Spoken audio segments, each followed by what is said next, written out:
donna è trovata morta nel pomeriggio in un'abitazione di Meduno, nel Pordenonese. Il corpo presenta lesioni, il marito in gravi condizioni e giallo, indagano i carabinieri.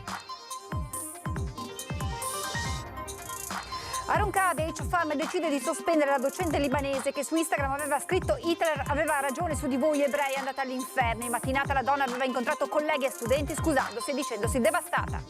Strage del bus di Mestre, oggi il secondo sopralluogo del super perito della procura sul cavalcavia, prelevate anche porzioni di asfalto e guardrail e nuova analisi della carcassa del mezzo. Intanto sono indagati per truffa e circonvenzione di incapace l'ex console onorario dell'Ucraina Marco Tosone e la sua assistente. Avrebbero fatto firmare ai feriti in ospedale deleghe in bianco per gestire le cause civili. Autocisterna carica di latte esce di strada e si rovescia a ridosso di un'abitazione a Fonte abbattendo la siepe. Autista vivo per miracolo, a causare lo schianto un altro camionista fuggito. Centinaia di vigili del fuoco e poi tutta la comunità di Alpago per l'addio a Walter Locatello, il pompiere morto durante l'ondata di maltempo. Il ricordo commosso dell'assessore regionale Bottaccin, eri un fratello. Da Napoli a Padova, baby truffatori in città per raggirare anziani soli. Fermati dalla polizia 2 diciassettenni tra le vittime degli ottantenni derubati di 300.000 euro. Pronti a stanziare 10 milioni per sostenere la filiera della pesca alle prese con il problema del granchio blu. Le parole del ministro Lollobrigida, che oggi ha aperto la 125esima edizione di Fiera Cavalli a Verona. Grande protagonista il leggendario Varenna.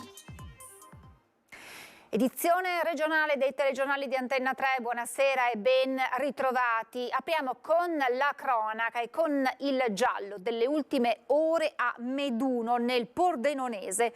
Nel pomeriggio una donna di 82 anni è stata trovata morta nella sua abitazione dove viveva con il marito in via Mizzeri. L'anziana presenterebbe lesioni traumatiche. Il marito è stato trovato in salotto in gravi condizioni, colto da malore ed è stato ricoverato in ospedale a Pordenone. La coppia sarebbe seguita dai servizi sociali. La donna è stata rinvenuta priva di vita in cucina con lesioni appunto traumatiche. Sul posto i carabinieri, il pubblico ministero e il medico legale. I primi accertamenti avrebbero consentito di escludere il coinvolgimento di terzi rispetto alla coppia. I fatti, la cui dinamica è ancora tutta da chiarire, risalirebbero a diverse ore prima. È stata sospesa dal suo incarico la docente di origini libanesi della scuola internazionale di H-Farm, Catron, a Roncade, in provincia di Treviso, che sui social ha inneggiato a Hitler contro gli ebrei. Sul caso, che ha fatto il giro d'Italia, è intervenuto il ministro Valditara. L'odio razziale, ha detto il ministro, e le discriminazioni sono incompatibili con i principi della nostra scuola.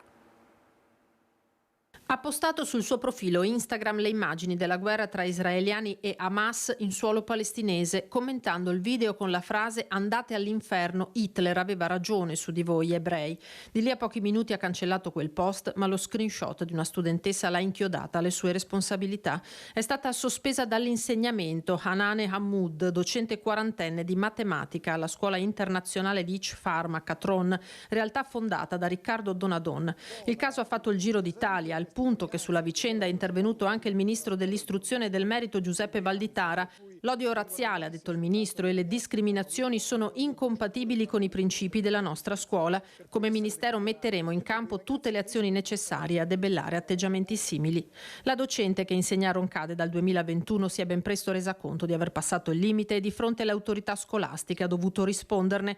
Abbiamo immediatamente cercato di ricostruire l'accaduto, chiedendo all'insegnante la veridicità della notizia che lei ha ammesso, rendendosi conto della gravità del fatto, hanno fatto sapere dalla scuola in una nota. Hamoud ha incontrato per un confronto non solo la direzione dell'istituto ma anche gli studenti, dimostrandosi emotivamente devastata per l'accaduto e scusandosi. La scuola, hanno aggiunto da H-Farm, ha incontrato i propri docenti e inviato la sua posizione alle famiglie degli studenti, vale a dire la decisione di sospendere formalmente l'insegnante dalle attività lavorative. Una docente in una scuola deve sempre essere più attenta di tutti a che cosa dice, che cosa esprime. Bene ha fatto la scuola ad essere molto dura e molto immediata. Io mi auguro di non dover mai più assistere a leggerezze su fatti che sono quelli che ci riguardano direttamente oggi. Oggi c'è chi vuole l'odio religioso. Da H-Pharma hanno sottolineato che saranno assunte tutte le misure necessarie per garantire il benessere della comunità scolastica. Il riferimento non è solo al clamore che la vicenda ha suscitato, ma anche al timore per la sicurezza del campus di Catron, una comunità di 3.000 giovani. L'accesso all'area è stato blindato, posizionando vigilanti privati agli ingressi. Il tema è estremamente delicato. Il preside della scuola ha condannato il linguaggio estremista della docente, proseguendo: frasi che istigano all'odio sono inaccettabili. Israele è stata sotto attacco il giorno 7 di ottobre e da quel giorno e dei giorni precedenti, quando magari la nostra attenzione era rivolta altrove, ci siamo resi conto della violenza più estrema, la più efferata contro famiglie e bambini. Ecco, nessuno può trovare giustificazione a quello, meno che mai questi messaggi possono essere passati tra le istituzioni e dentro il mondo della comunità educante. Nuovo sopralluogo di periti e tecnici sul cavalcavia da cui è precipitato l'autobus a Mestre. Il dirigente del Ministero dei Trasporti, Placido Migliorino, incaricato della perizia dalla Procura di Venezia, ha fatto asportare campioni di asfalto e guardrail.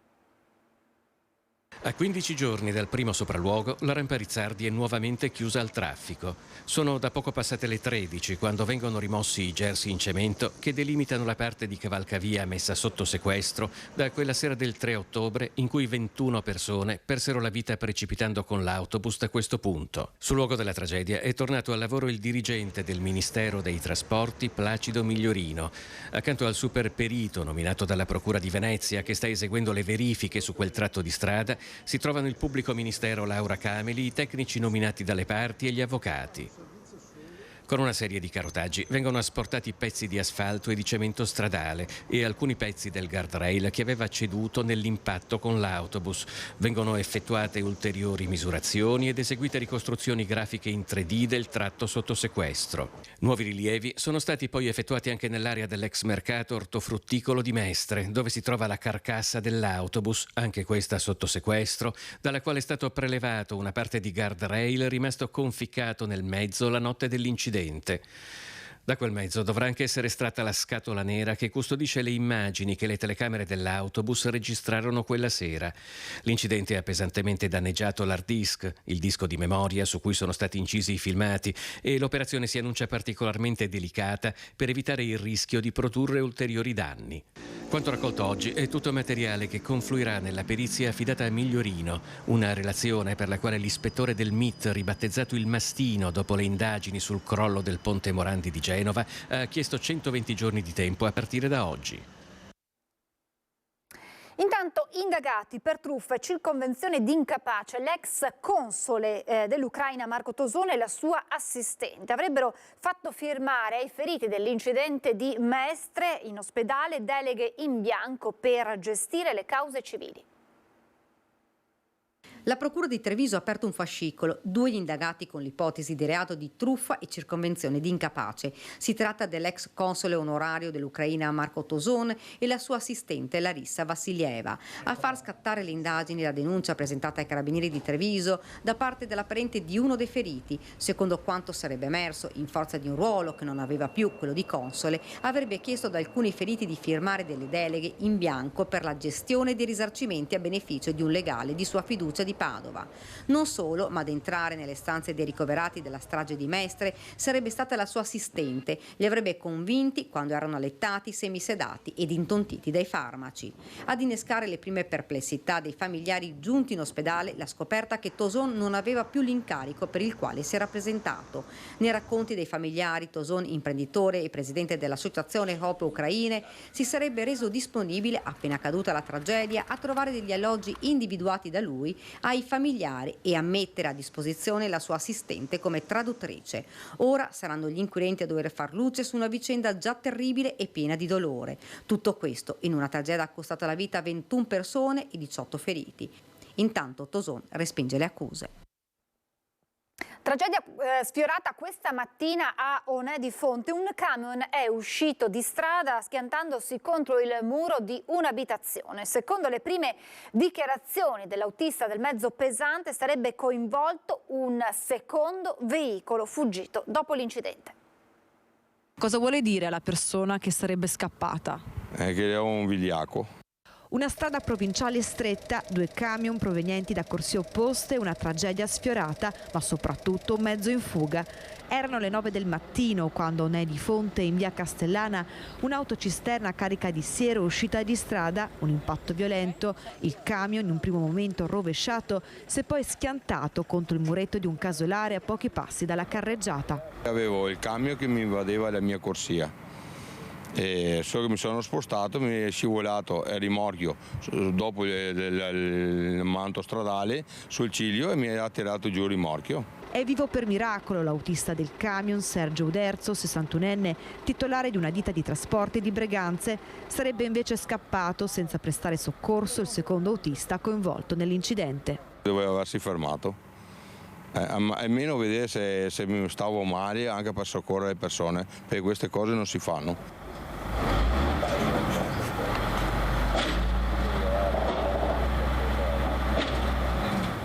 Uno svincolo chiave, quello di via Castellana, una provinciale che collega la Pedemontana al centro di Onè di Fonte, già teatro di numerosi incidenti stradali, almeno 7 da inizio anno. Noi stiamo chiedendo alla provincia di intervenire quanto prima, nel minor tempo possibile, per un allargamento di tutto il tratto e servire la strada in maniera idonea ed equa. È un tratto pericoloso e noi non intendiamo più sopportare oltre questo disagio. A Posto dal Pago l'ultimo saluto a Walter Locatello, il vigile del fuoco morto durante i giorni del maltempo. Un cielo plumbro sopra un paese tutto racchiuso nella piazza davanti alla chiesa. Non mancava nessuno per l'ultimo saluto a Walter Locatello. Centinaia i vigili del fuoco come lui, per testimoniare una vicinanza alla famiglia che non finirà con oggi, che lo hanno accompagnato sino in chiesa. Quante volte in questi giorni ho sentito questa espressione dalle persone che incontravo. Walter era proprio di tutti. Walter ha vissuto la sua vita proprio così, donandola, spezzandola, dividendola per gli altri. Prima di tutto per la sua famiglia, Sibi e Martino. Con queste parole lo ha ricordato il celebrante, ricordando quel bambino tanto atteso, tanto voluto, per garantire il cui futuro la sottoscrizione lanciata da un amico in soli 3 giorni è arrivata già a 80.000 euro. Commosso il ricordo di tutti. Ovviamente il dolore più grande lo provano i familiari, il papà che se l'ha visto sfuggire davanti ai suoi occhi, la mamma, la compagna. Io posso dire che è commovente vedere la reazione dei suoi compagni di lavoro, i vigili del fuoco, nessun corpo è unito quanto i vigili del fuoco. Grande commozione, davvero vedere tanta gente, tanti vigili del fuoco, tutta la comunità dell'Alpago è stato davvero commovente. Speriamo di aver portato un po' di sollievo in questi momenti alla famiglia. Ecco. Abbiamo fatto sentire il senso di vicinanza di tutta la comunità e di tutto il corpo nazionale. Nessuna parola, solo tanta tristezza e la vicinanza alla famiglia. Quando muore un papà di un bambino di 3 mesi penso che non ci siano parole, penso che sia un dolore infinito e quello che possiamo fare è dimostrare tutta la nostra vicinanza alla famiglia nell'augurio che possano superare questo dolore immenso. Walter ha lasciato il sagrato accompagnato dalle lacrime di chi lo amava, dalle sirene per le quali si era distinto dal terremoto dell'Aquila fino alle alluvioni in Romagna, dall'applauso di chi lo ha voluto ringraziare per tutto quello che ha fatto per tanti, per tutti. E infine le parole di un amico che andandosene ha accettato di ricordare chi era Walter Locatello. Walter era una persona straordinaria, al di fuori dell'ordinario sicuramente. una persona sempre disponibile che aveva scelto un mestiere non a caso che lo rappresentava, cioè la voglia di aiutare gli altri anche facendo il proprio lavoro, ma non solo, perché Walter era sempre disponibile con tutti, con la comunità, e quindi è una gravissima perdita non solo per il Corpo Nazionale dei Vigili del Fuoco ma anche per la comunità di Poste del Pago. Aggredito, malmenato e derubato di smartphone e carte di credito da 2 malviventi in centro storico a Vicenza. La polizia arresta 2 pregiudicati stranieri, denunciata la complice. Allarme criminalità a Vicenza. È l'ennesimo episodio che si consuma in centro storico. Uno lo ha afferrato da dietro bloccandogli le braccia, mentre l'altro gli ha sferrato un pugno in faccia colpendolo con degli schiaffi in testa. Una volta immobilizzato gli hanno portato via lo smartphone e le tessere bancomat. Tutto è successo in una manciata di minuti. I fatti, secondo il racconto fornito dalla vittima agli agenti della polizia, avrebbero avuto inizio stanotte intorno alle 2:30 quando stava percorrendo Corso Palladio per rincasare. Durante il tragitto 3 soggetti che lo guardavano insistentemente spaventandolo al punto da fargli imboccare contrariale. Gli sarebbero poi andati incontro chiedendogli soldi e sigarette. Alla risposta negativa è scattata l'aggressione da parte dei 2 uomini che si sono poi allontanati verso Campomarzo. Qui sono intervenute 2 pattuglie della squadra volanti che, grazie alla descrizione fornita dal rapinato, che aveva riferito che i 2 fuggitivi erano accompagnati da una donna, hanno individuato il terzetto. Anche in questo caso, come in tutti i gravi episodi successi nel recente passato, le forze dell'ordine sono state in grado di dare una risposta immediata e di assicurare la giustizia ai responsabili. Ed anche in questo caso, come è avvenuto in passato, è stato grazie alla tempestiva chiamata al numero di emergenza 113 da parte della vittima che ci ha consentito di intervenire immediatamente sul posto e di fermare i 2 responsabili più la complice. I 2 sono stati fermati, con loro anche la donna che, malgrado risultasse estranea alla vicenda, è stata trovata con in mano un coltello, poi sequestrato. Arrestati i 2 rapinatori di 30 e 24 anni, entrambi di nazionalità nigeriana, pregiudicati e senza fissa dimora, e denunciata la donna per porto abusivo d'armi. Si tratta di un risultato operativo importante che ci ha consentito di, di mettere in condizione di non nuocere 2 soggetti appunto che avevano già creato problemi di questo genere in passato. In parallelo all'iter giudiziario, il questore Sartori ha attivato la procedura per la revoca del permesso di soggiorno e dell'ordine di allontanamento dall'Italia. Hanno affrontato un viaggio di 700 chilometri da Napoli a Padova per truffare anziani, fermati dalla polizia 2 minorenni. Minorenni incensurati, arrivati da Napoli a Padova su un'auto senza avere nemmeno la patente e pronti a truffare anziani. La polizia di Padova ha fermato 2 minorenni trovando in macchina un sacchetto con gioielli, orologi e preziosi per un valore di circa 400.000 euro. I 2 minori erano partiti dal capoluogo campano nella notte per raggiungere la Città del Santo in mattinata. Nelle prime ore di ieri in questura erano arrivate segnalazioni di telefonate sospette ricevute da donne sole e anziane che sospettavano un raggiro. Una pattuglia ha quindi intercettato l'utilitaria bianca con a bordo i 2 diciassettenni che giravano in città senza un'apparente meta. Dopo un'ora di pedinamento, l'auto è stata fermata e controllata, trovando a bordo un sacchetto di stoffa contenente molti preziosi. Gli investigatori hanno quindi rintracciato 2 donne ottantenni residenti in centro che denunciavano di aver consegnato una un sacchetto con circa 300.000 euro in orologi e gioielli, l'altra monili d'oro per il peso di circa mezzo chilo. I beni sono stati riconsegnati alle 2 signore, mentre i minorenni sono stati denunciati e affidati alle famiglie in attesa di ulteriori indagini per risalire ai complici e del processo che li vedrà accusati di truffa.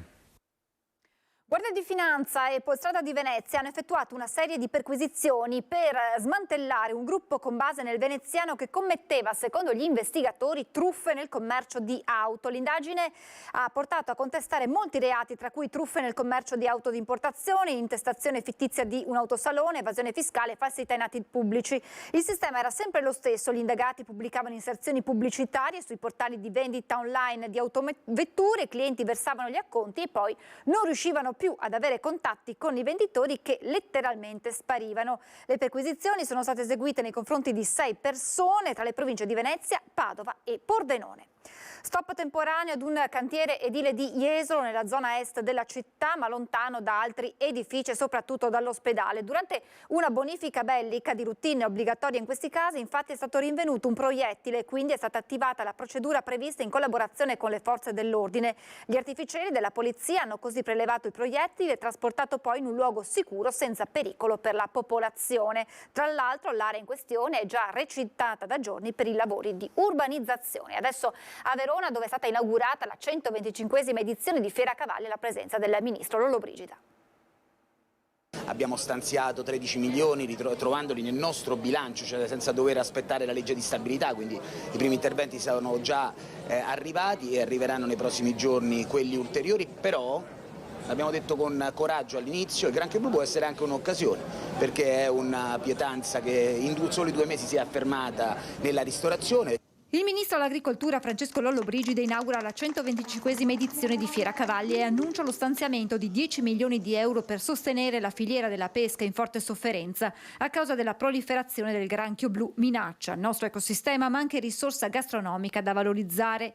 Il ministro a Verona, la più importante rassegna al mondo dedicata ai cavalli, interviene anche sulle polemiche di questi giorni in tema migranti dopo l'accordo tra Italia e Albania. L'Albania è un protagonista dell'Europa come continente, è una nazione peraltro che chi oggi critica e dirama, minaccia di epurazione. Oggi leggevo su un giornale importante nazionale che il PD ha chiesto di cacciare Edi Rama dal Partito Socialista Europeo.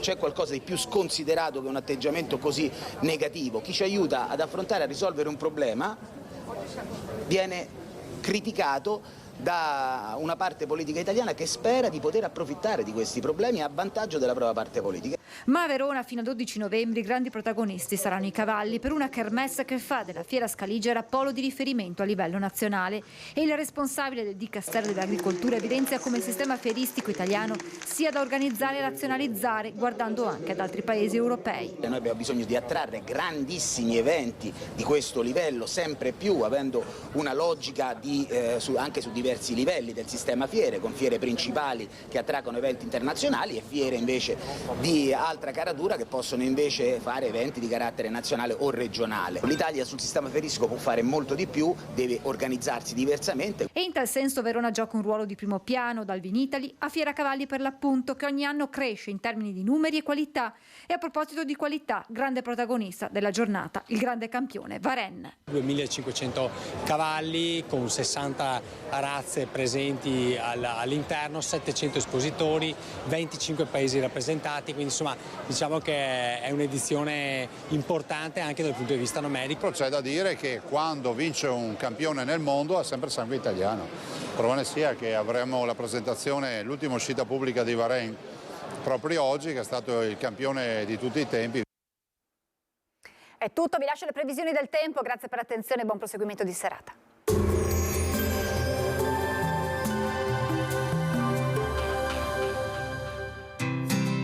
L'Unic Star, le uniche pagliette antibatteriche in commercio, prodotte anche per i marchi più importanti, sia nazionali che internazionali. Benvenuti al Meteo, previsioni per venerdì 10 novembre. Sul Veneto cielo coperto la mattina con schiarite a partire dal primo pomeriggio in pianura. Annuvolamenti consistenti per tutto l'arco della giornata sulle zone montane e pedemontane. Presenza di residue precipitazioni nelle prime ore della mattinata. Dal pomeriggio possibili rovesci anche temporali su settori montani.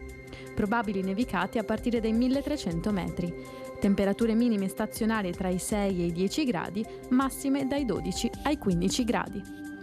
Sul Friuli Venezia Giulia cielo coperto con piogge anche intense al mattino, tempo variabile per il resto della giornata, salvo qualche precipitazione verso sera.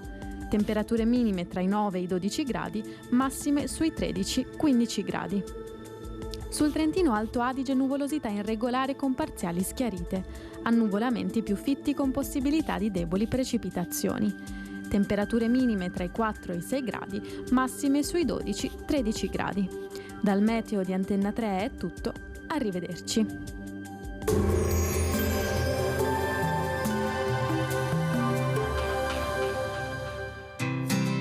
L'Unic Star, le uniche pagliette antibatteriche in commercio, prodotte anche per i marchi più importanti, sia nazionali che internazionali.